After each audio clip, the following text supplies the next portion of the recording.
Welcome to The Vinyl Guide, the podcast for record collectors and music nerds. Here's your host, the biggest record nerd of them all, Nate Goyer. Hey everyone, it's Nate. Welcome to episode 542 of The Vinyl Guide, the podcast for record collectors and music nerds. And dear people, this week, I'm welcoming to the show one of my new favorite people, Jeanne Elfant Festa, producer of some very excellent music documentaries, including Foo Fighters Back and Forth, Pavarotti, a documentary on the Lilith Fair, Stax Records, Apollo Theater. She did a documentary on the Bee Gees, and Jeanne is a record nerd. Now, unfortunately, her collection was destroyed in the recent California fires. However, she is rebuilding, and we talk about that journey today. And Jeanne and I also dig deep into her new documentary on the life of Billy Preston. The documentary is called That's the Way God Planned It.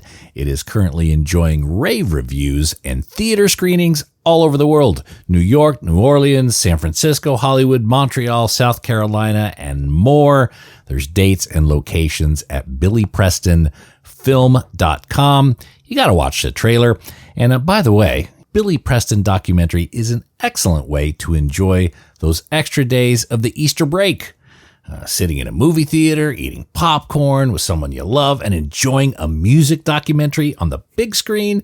I mean, how often do you get to do that? So go check out the trailer, and you can check out the ticket links at billyprestonfilm.com. Now today, Jeanne and I talk all about her journey in music documentaries, working with Foo Fighters, Pavarotti, Eric Clapton, Olivia Harrison, finding unseen Beatles footage, pulling together this amazing story about Billy Preston. There's lots to enjoy in today's podcast. And by the way, there is a super extended version of this conversation available only to our Patreon supporters, patreon.com/vinylguide. If you enjoy the podcast we do here and want to show your love, the only way, one of the only ways I should say, is to sign up on a select tier at patreon.com/vinylguide. Up there, I put high-resolution audio podcasts. We put the episodes up there early so you get the jump on any announcements that we have. And you also get to know in the warm cockles of your heart that you're helping support the show. Plus, I give you extras like a super extended 30-minute or so more version of the interview with Jeanne. So that's only available up at patreon.com/vinylguide. Go there now. Alrighty, enough of my blathering. Let's get on the conversation with fellow record nerd Jeanne Elfant Festa, talk Billy Preston documentary, and a whole lot more. Hey. Jeanne. How are you? I'm doing great. How are you? Yeah, typical producer, early to the call. Very good. I'm really nervous. I am a huge fan of yours and your show, and I really let's put it this way. I know who Steve Hoffman's Forum, and so I also do not profess to be an expert. But I am an audiophile, and I had a collection that looked like yours in the back without the gold records. So. Oh, well, phenomenal. Well, thank you. That's, wow, you're making me blush there, Jeanne. Look, we're all learning. This is an adventure for me as much as it is for you or anyone. You know, that's I think one of the beautiful things about collecting records and kind of being music nerds like we are, because there's always something else to learn. Yeah. Yeah, that's true. And in sound, I mean, like that's what turned me on at first, was hearing a neighbor friend of ours had this uncanny collection. I mean, it filled up the whole downstairs, like the whole entire, in thousands. I mean, it probably was like 5,000 or 8,000 records. We had about 3, sadly, all destroyed in the fire. And some of our collection actually was this guy's. When he passed away, he gave us a large amount of his collection. And in his collection was just incredible Blue Note pressings and some Led Zeppelins, and that were like pretty rare. I mean, from what I understood, there was just I wish I could remember everything. We had a great Miles Davis collection, Charlie Parker, And then, of course, everyone from Crosby, Stills and Nash, and Neil Young and Eric Clapton and Cream, and anything. It's all the way up to today. So, which now I'm hard pressed to think of something.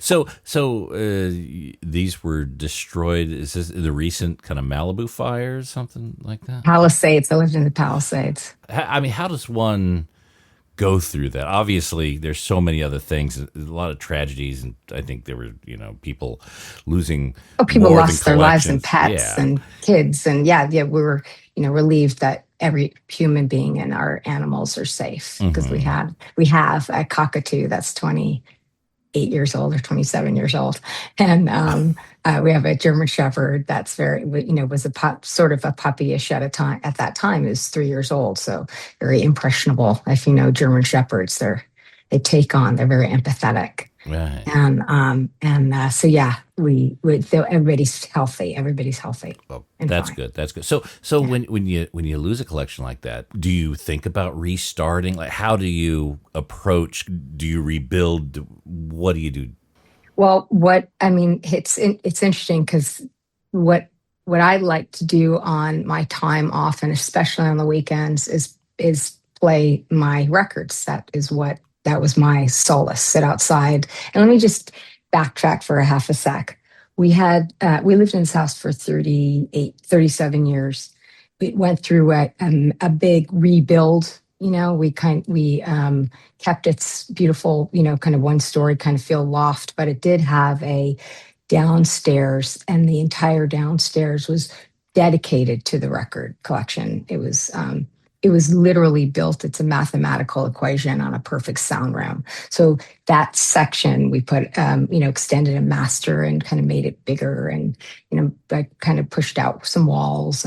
But the point here is that was the first thing that my husband thought of. So I have to give him credit, that it was based on this mathematical equation about the perfect sound room. So, we had, these incredible, beautiful, freestanding, so that they can breathe, because sound waves need to breathe. Nothing, God forbid, nothing should be built in. And so there were Van der Steens. There were amazing, amazing speakers. I actually wrote them down so I wouldn't forget, because they were amazing. The ones that we have now, talking about the rebuild, is called the something Model 7 at Mach 2 or something like that. They're absolutely unique looking, but they sound unbelievable. I mean, it's absolutely incredible. So rebuilding it is something that has to take time, because these pieces, first of all, the speakers, the turntable, we haven't replaced our turntable yet.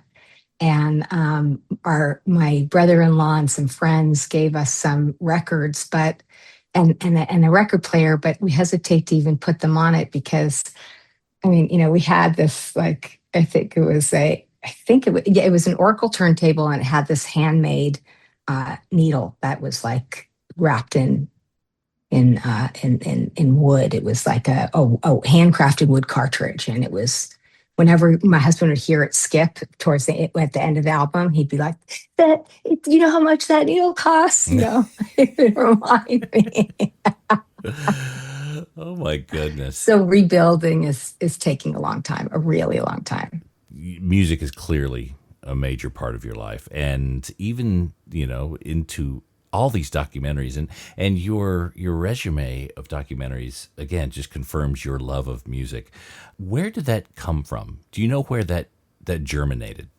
It germinated at home. My parents were huge music fans. My parents both grew up in Brooklyn.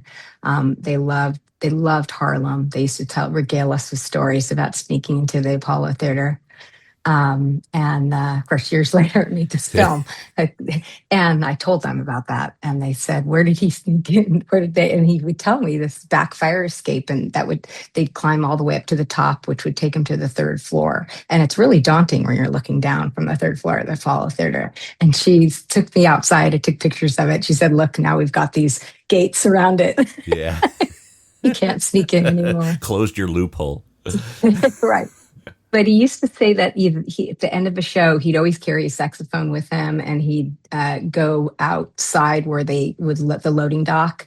And sometimes people would just play with him. They give him pointers, or he would just you hear him rehearse or something. It was stories that really stuck, and they brought it home. So they listened to Billie Holiday incessantly, and Dinah Washington, and Sam Cooke, and oh my, Miles Davis. My dad loved Miles Davis, and Charlie Parker and John Coltrane, because the saxophone. Of course, that was his love. My dad's love was the saxophone. Mm-hmm. We together as a father-daughter bonded in Bruce Springsteen because of the sax. Okay. And that, I lost my dad when I was 26, and my daughter was 6 months old. And there's a special bond between a father-daughter. Mm-hmm. They're like a mother-son, but there just is. And that was, we bonded through music, and that rust color shag carpeting, and the fireplace going, and Dad having he would have, at the end of the day would make an elaborate cocktail. They'd both be like, they're very, very, Mad Men-esque. So obviously, yeah, you're looking to recreate some of those emotions, yeah, as you go through. It sounds like you bonded over very jazz heavy. Were there moments mm-hmm. where you brought home some music that was important to you and you would share that? What was his reaction when you brought home your music? I would say, because I'm the youngest of three, and my sister and my now brother-in-law brought home Bob Dylan. And my parents were like, okay, they were very political, very liberal. And so, they weren't shocked, but they also were, it didn't turn their key. And I remember that's when I wanted to learn how to play the guitar.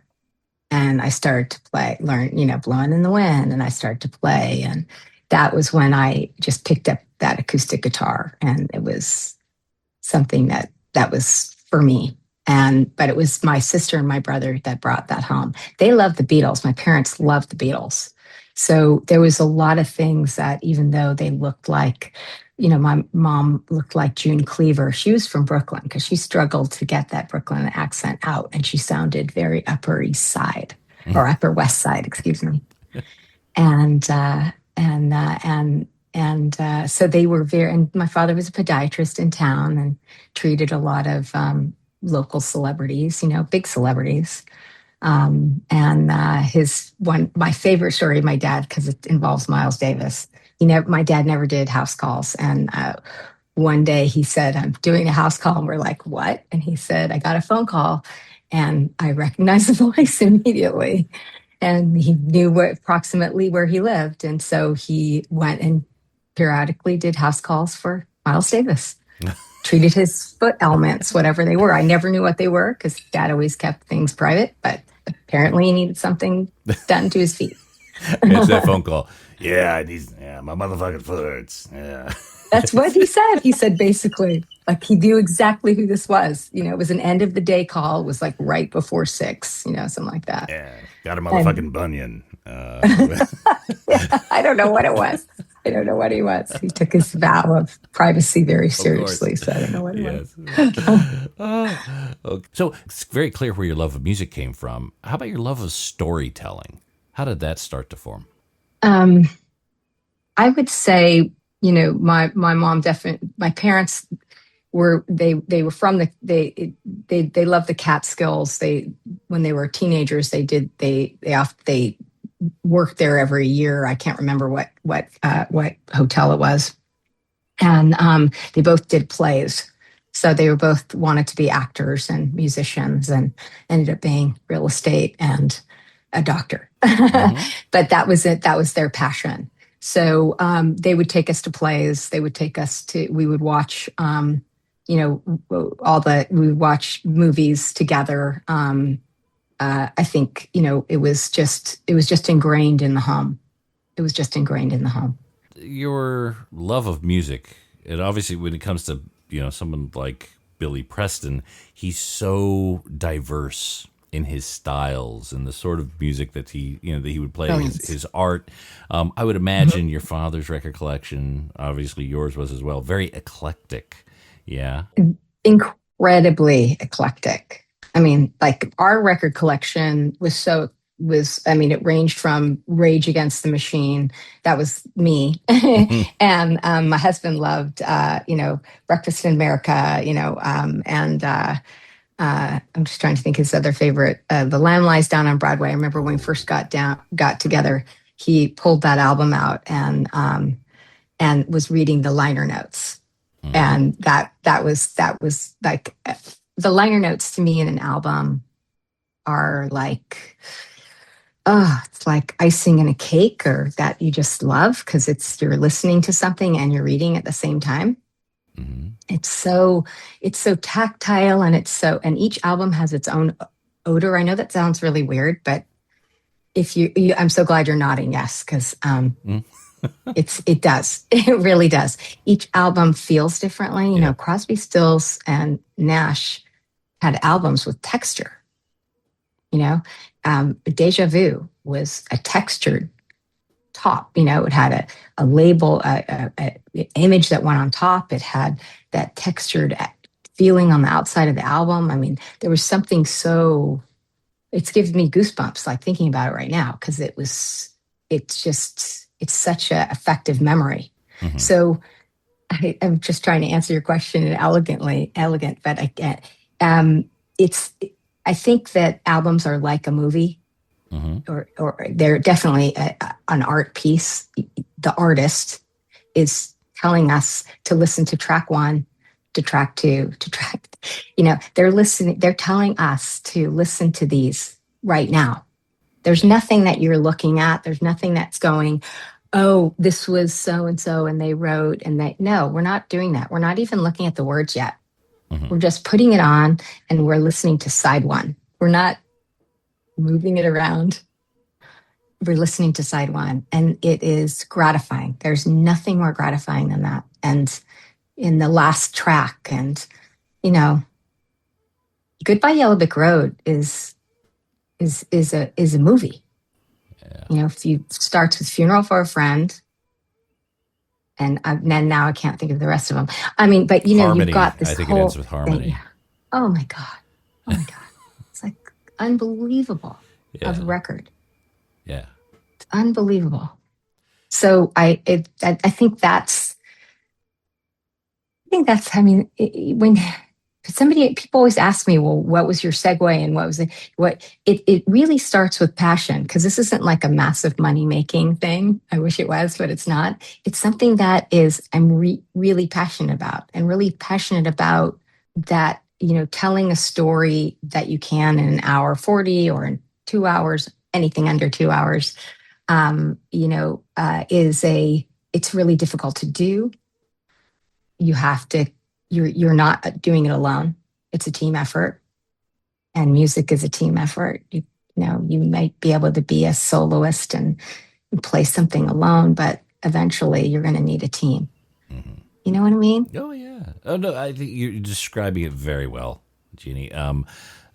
We talk to quite a few artists here on the show, as you probably know, and sequencing comes up a lot because it is such a critical part. It is so important, and movie, the same sort of thing. Now, with the subjects that you do, you need to, I guess, find that arc. How do you choose the subjects that you do for your documentaries?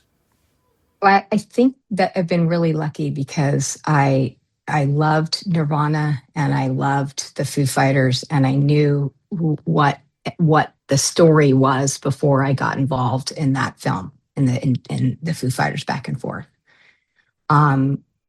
There's some things in the DVD extras that I wish were in the film, and it's a great scene about Taylor and Dave and their relationship, and it's beautiful, and it always made people cry, and I don't know how it got out of the main film.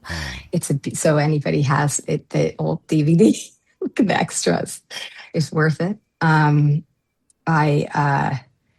I think that wait. So okay, ask me again. Oh. I lost my train of thought because I was thinking about that. I just went on a deep dive in my brain. It's funny. I'm glad you hit that because I remember that movie, the Back and Forth, and I remember how clever it was. I remember thinking at the time how clever it was, the filmmaker, to put that joke at the very end of the movie. I don't even know why we called it Foo Fighters or something like that, like where he addressed the name, which is kind of one of the first questions I think people raise whenever they hear the name of the band. But you left it till the last 2 seconds of the film, which I thought was to me, it showed, it was a masterful story because we forgot about that fundamental question that most of us had.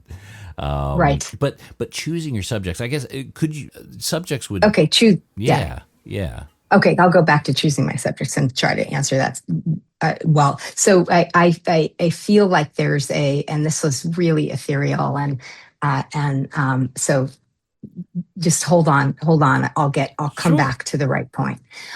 So with the Foo Fighters, again, I felt like that it was like the energy was in the air. I had nothing to do with procuring that I was in the right place at the right time and became a member of the filmmaking team.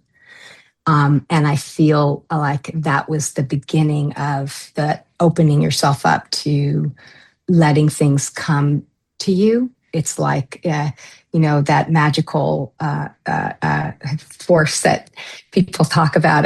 In very Star Wars and of me, but there's my nerdiness coming out right there on that. But it is. It's like this being open to what is what is surrounding you, and if there's a story that you want to tell, what would it be, and who would it be, and how can you?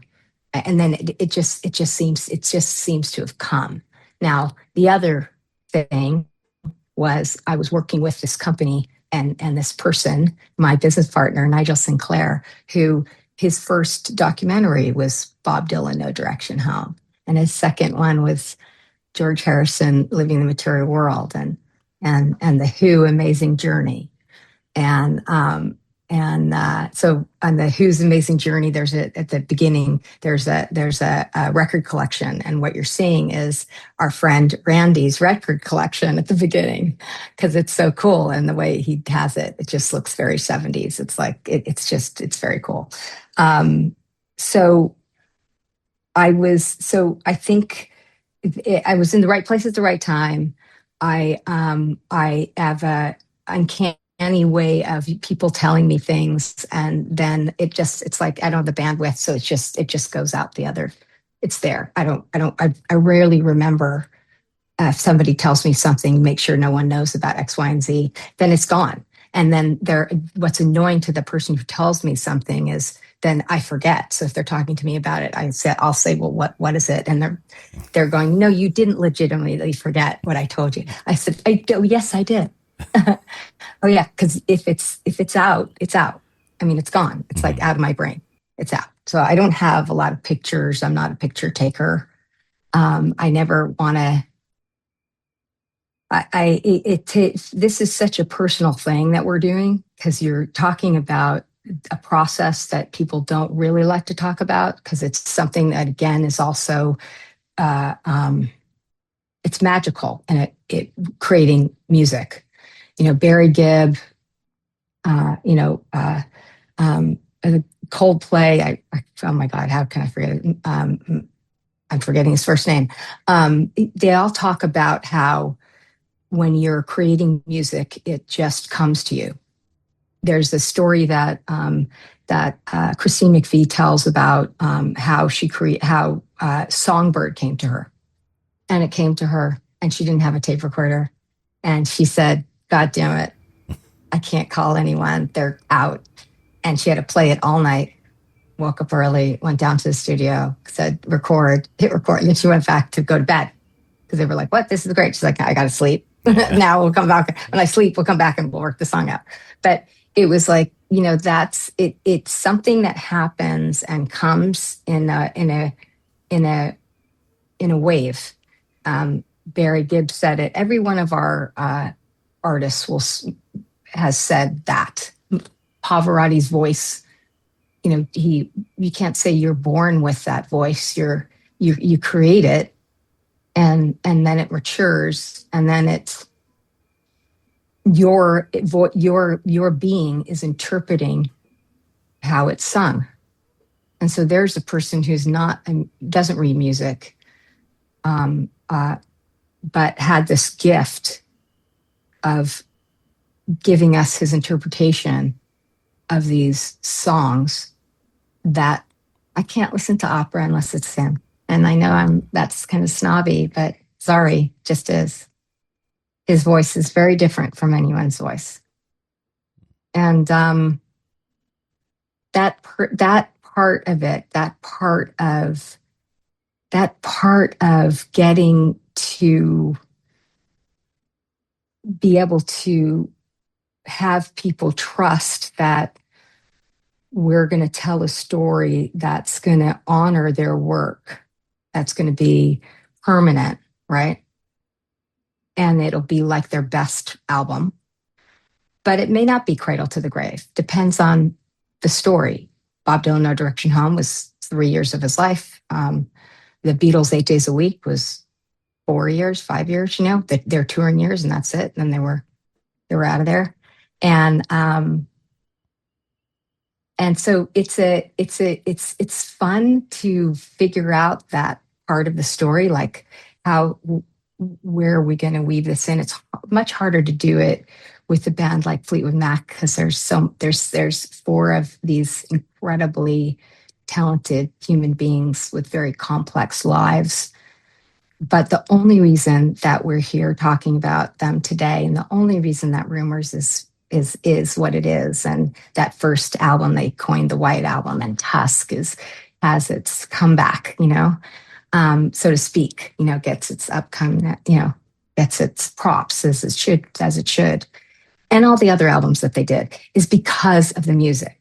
So it may be all that mishigosh that everybody loves to talk about, but you're really here because of the music, and that's what has the life, the longevity. Mm-hmm. So most of the time, these artists come to us through another avenue. It's rarely is it we pick up a call and call someone. I did that with Lucy Arnaz. Like, we cold called her for Lucy and Desi, and that's different. Mm-hmm. And that was really fun. And beautiful, and a beautiful experience. Her and Desi, it was a beautiful experience. And we did it during COVID, and she had her archive that was sort of organized, but it wasn't quite organized. And it was hard to get in and physically transfer these things, because we were all worried about it was right at the beginning of COVID. So we had gloves on. Everybody was like, are you getting it from a doorknob? So whenever I went to her house, I'd have Lysol and because I would back up and clean as I left, because I didn't want to be, God forbid, I'm the one that gets her beautiful husband, ill or something. You know what I mean?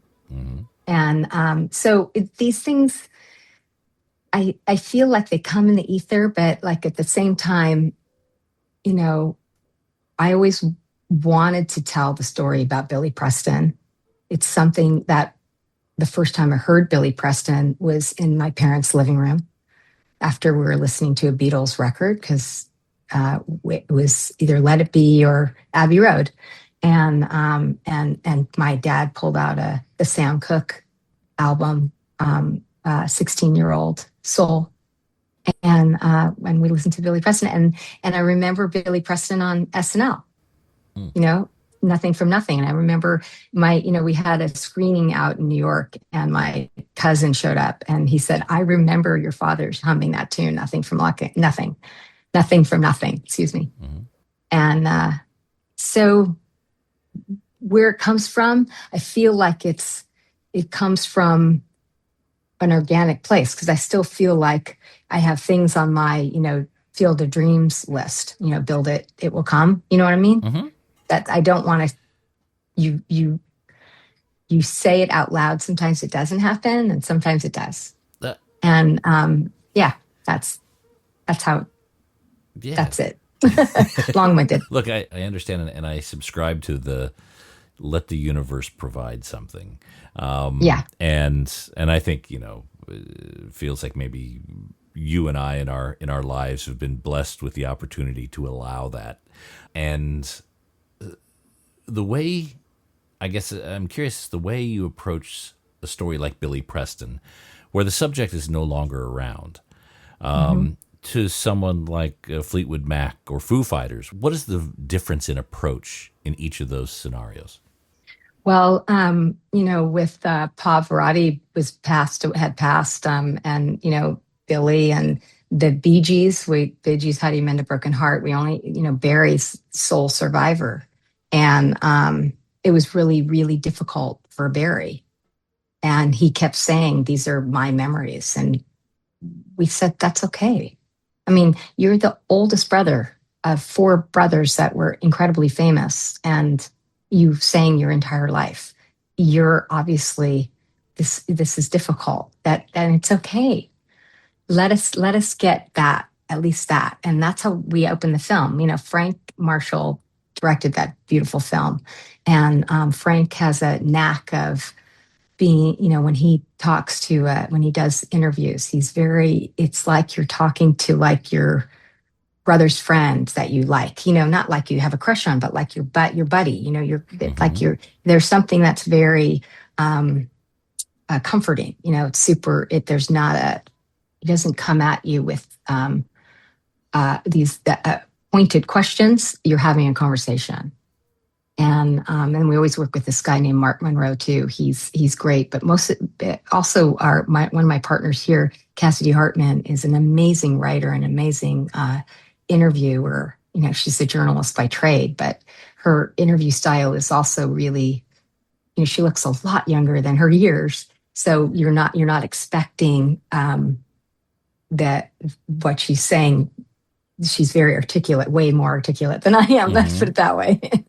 And so it's fun to get people to open up. So Barry opened up in a way that we didn't expect, and it was beautiful and it was emotional, and it was really the hardest thing because we didn't want to cry and have it heard. And you had to just like let these tears roll down your face and make sure you didn't snuffle. So we were just all like, you didn't want to do that. So we were just all going, no second takes.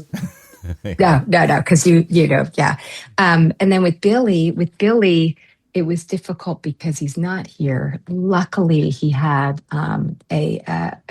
Joyce Moore had kept a lot of his diaries and kept when he was in prison, and she kept a scrapbook that he made, and so we had that. We had this great. We work with this guy, Reelin' in the Years, David Peck of Reelin' in the Years, who has an incredible knowledge. He's like a record collector, only it's not records, it's archive. Mm-hmm. So he's got photographs, video, and he's an encyclopedia. So sometimes you could call him up and say, "Hey, this came in. We got a phone call about whoever the artist is," and then invariably David is like, "Yes, you can make a film out of it. I know who has this. I know who has that, and I don't have this, but I know somebody who has that." He's like, it's like, oh my God, he's a really incredible, knowledgeable person.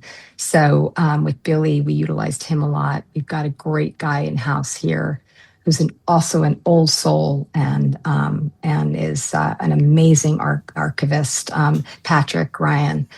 He's just amazing and seems to find things that no one else can find and goes down these rabbit holes that no one else can find. Like somebody would say, we can't find, something, a person was alive that had this and they passed away. Well, he found a daughter of somebody with the same last name, and there was the footage. He found footage for us for Billy Preston because he went down this really long trail that most people would just say, we can't find it.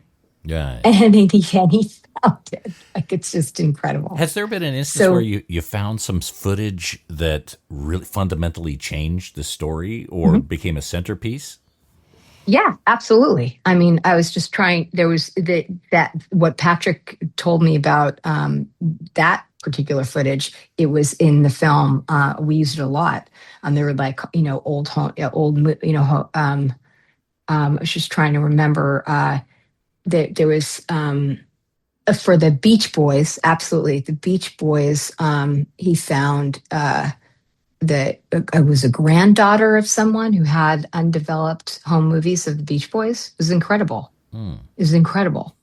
And that's heavily used in the Beach Boys film that we did. Yeah. And the Beatles 8 days a week. Oh my God. There was this woman on the East Coast. I wish I could remember exactly.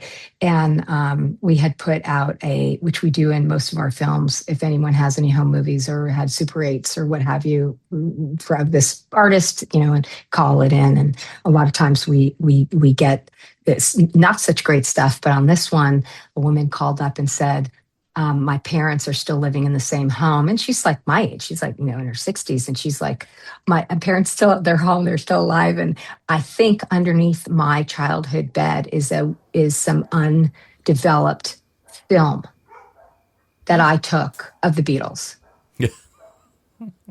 And we were like, what? And she goes, yeah, do you want me to mail it? And we're like, oh, no. We had somebody drive out there, because we weren't going to fly him. We had two people on two cars because we didn't want a car to break down. You know what I mean? We met her. We took it. Then we took it to a lab, and that's in the film. So yeah, that happens. Absolutely. Now, Olivia Harrison is in gift from God. She's in the movie. She's credited. I would imagine that her participation was very key to be able to unlock several doors in the story of Billy Preston. Yeah, and unbelievable. Olivia was such a great partner. She, with everything, she had when she said, told us how close George and Billy were, she said, I'm going to go. She went through her personal archive. She had, her photos, her videos, her.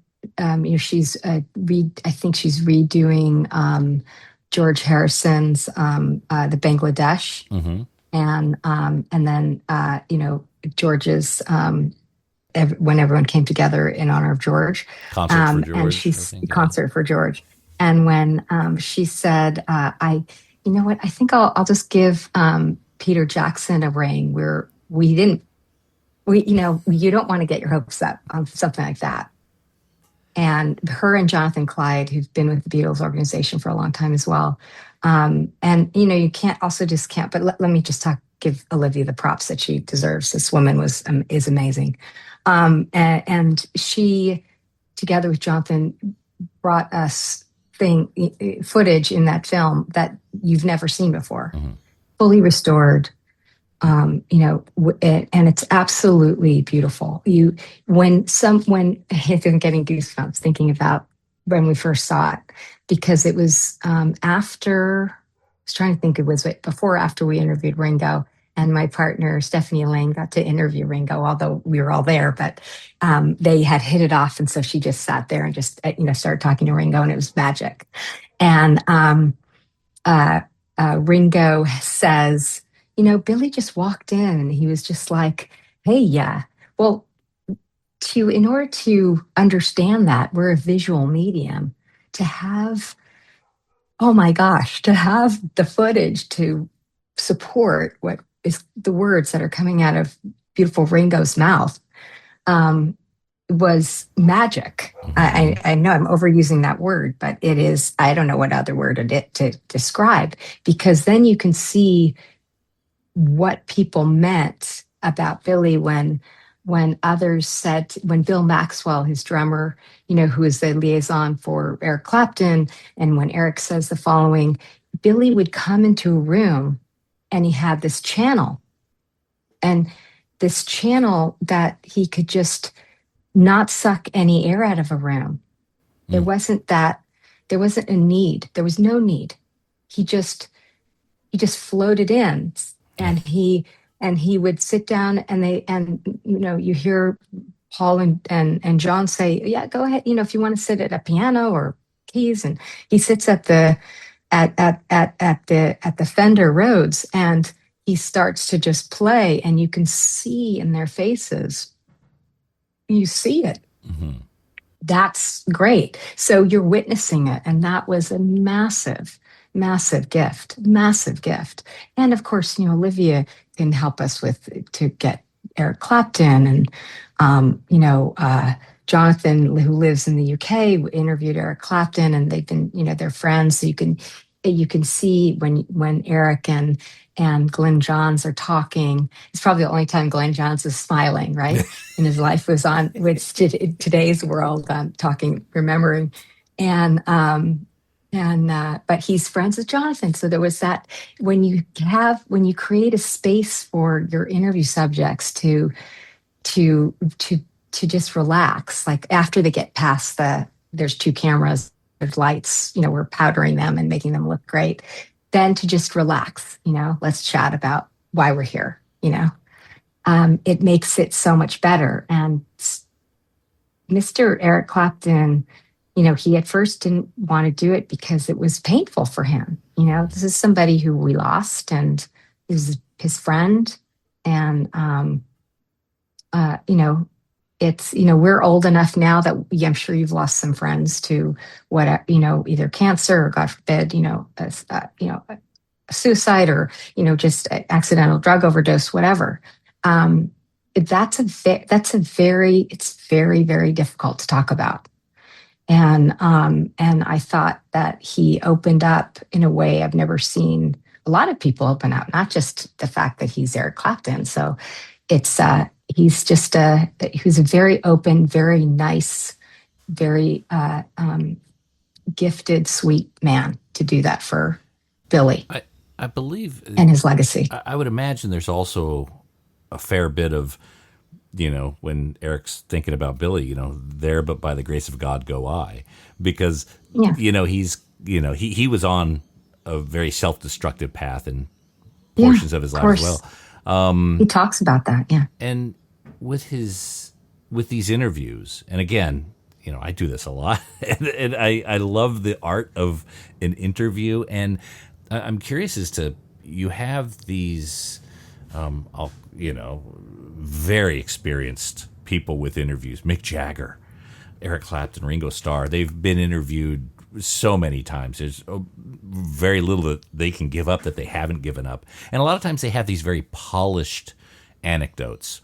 How do you get past those to get to something that's unique, something they haven't shared? I think that it's about having the conversation. It takes a little bit to get people to relax. George, although, and I think that's a pre-conversation. So you're setting up. I mean, I was not in the room with Eric Clapton, but Jonathan was. So, and I know that they have a secondhand way of communicating. So it was the right fit. Part of my job, probably the most important part of my job, is to create the right team and the right messenger for whatever subject you have.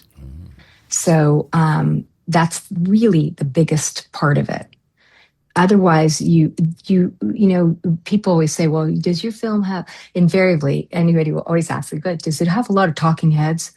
And I hate that expression, because if it feels like there's talking heads, it means I'm not doing my job. And it means we collectively, our director, our, writers, and all of us, it's a very, very collaborative beast, documentary filmmaking. The reason is because you could say you start with a script, you start with a roadmap. Yes, we had Cheo Hodari Coker, we had Cassidy Hartman here at Whitehorse, and Nigel Sinclair, Nick Farrell, myself, the great Stephanie Elaine, who has produced massive amounts of incredible work that will last generations, that knows story, and this incredible director that has directed hundreds of of television that, we know like the back of our hands.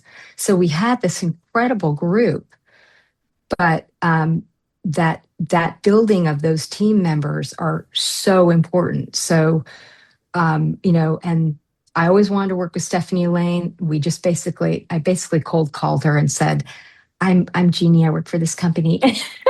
Like, well, I have a girl crush. I just wanted to work with her so bad. But when you work, when you know somebody in your field that you aspire and you just not aspire, you admire them. You like their work. You like what they stand for. You like people who are they surround themselves with. It's this. It's like Billy Preston coming in on Eric's album, or Eric seeking out those wonderful session players that he always has. It's the same thing. So it's like a jazz record, because you've got to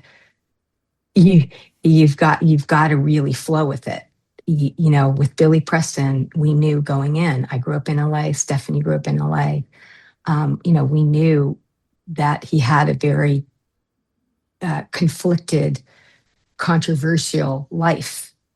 So you can't have all the beauty and all the wonderful things in a film, or you're going to get skewered. It's not truth.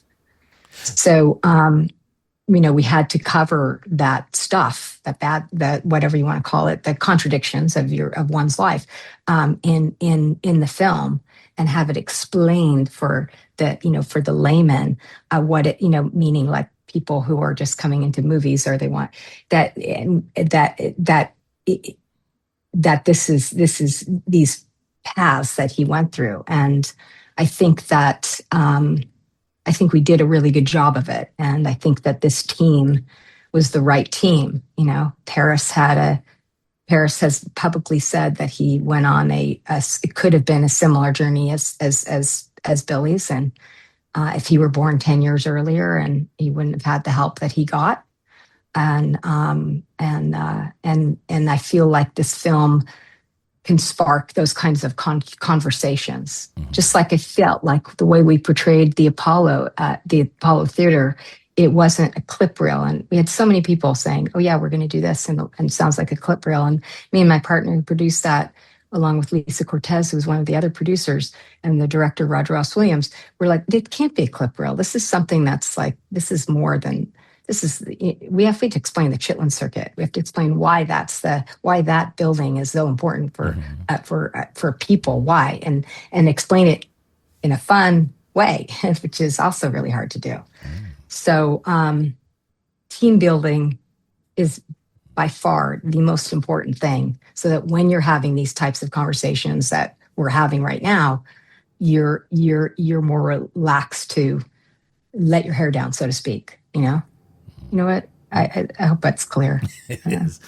I understand what you're saying. I'm very aware of the media that I absorb. And I kind of learned this young. I was reading an autobiography of Charlie Chaplin.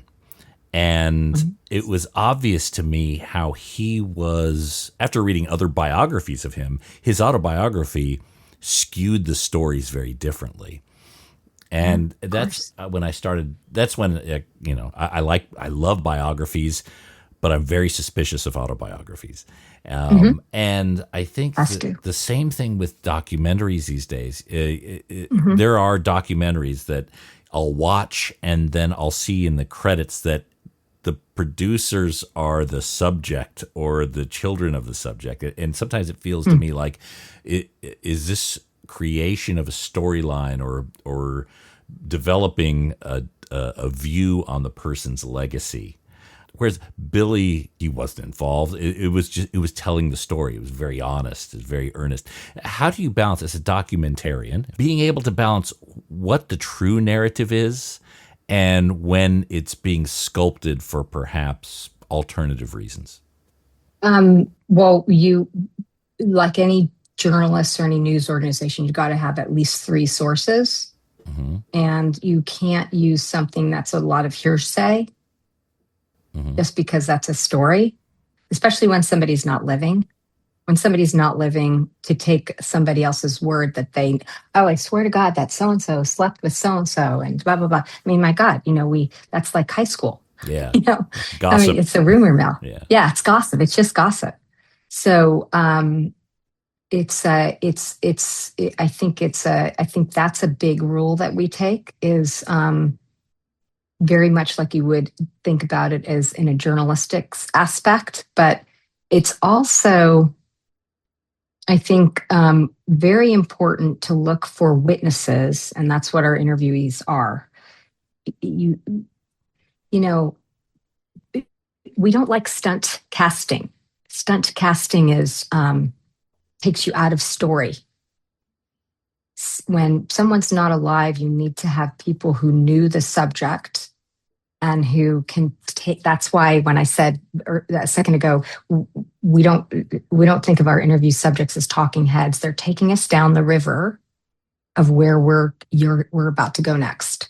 Mm-hmm. They're like our chapter headings. They're like pointing due north, or telling us, oh God, and then this happened, or not and then, but they're taking us down the river of the story. There's news clippings that also could be skewed wrong. And we know that news could be skewed wrong. With Billy's story, we had a lot of conflicting, about his imprisonment and what happened, and all that. And so my partner, Nigel Sinclair, found the judge who sentenced him. Yeah. And he has never ever done an interview in his life. And he was a tough guy, he put a lot of people away. And so when he came and says what he says, and he sits down and he said, look, and he brought all of his paperwork because he wanted to make sure that we understood what was going, he was very forthright and very upright in his manner and demeanor, and a good human being. That this is what I saw, and this is how I was so glad I was right. Mm-hmm. Basically, it gives us the okay that, maybe the word okay isn't the right word, but that we are human beings and people mess up. Mm-hmm. And there is a world of forgiveness, and there is a world of amends, and there is a world of I can do better next time. Mm. And there's a world of let's have a dialogue. When we do screenings and we have Q&As, we have a lot of people who will say to us that this is I'm learning. I'm not learning. I'm understanding a lot more about the human condition that I didn't understand before, because I'm seeing this in an hour, mm-hmm. 47 or whatever it is. It's about an hour 47. And it very clearly that I might be able to help my neighbor, or I might be able to help my friend, or if you can. I mean. Who is it? It's not Gloria Jones. It's oh goodness me! It's Sandra Crouch. When Sandra Crouch says, and she looks right at the screen when she said it. Can you imagine if church was what it says it was? People would be busting down the doors. That is such a poignant part of the film. And it sure is. I watched it with my wife. Sorry, I shared the screener with her, but that's okay. You're allowed to do that. We were watching it together. I watched it alone, and then I wanted her to watch it with me. And that was the moment that you could feel the breath just kind of leaves the room. You could hear it in the theater. Yeah, I would imagine. Now, where can people see the Billy Preston doco right now? If you go on billyprestonfilm.com, it will tell you, goodness, I hope I'm saying that right. It will give you a link, and it will tell you where the theaters are playing near you. It's a limited theatrical release, mm-hmm. and it was held over for 3 weeks in New York, and it's being held over in various cities. So you just have to look up the city that you're in, and ask for it. Excellent. In your independent movie theaters. Wonderful. And then at some point it'll be streaming or on At some point physical it'll be point. But yeah, right. And I think it's probably, and again, with the music that Billy made, seeing it in the theater is probably the preferred way if there's a opportunity for that. Yeah. It sure is. We're watching right now. Red Cross is touring Australia, and they're doing screenings of the documentary. And It is such a different experience in the big screen, especially with the sound, the way it is. So, yeah, so cool. Yeah, that's a perfect way to watch music docos. Anyway, it's so cool. Jeannie, thank you so much for coming on the show. A big fan and fellow record nerd. Yep.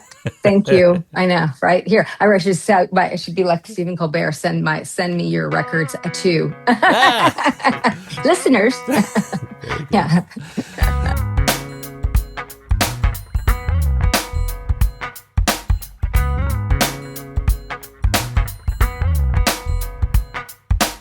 I really enjoyed that conversation. Thank you so much for coming on the show, Jeannie. And again, everyone, BillyPrestonFilm.com.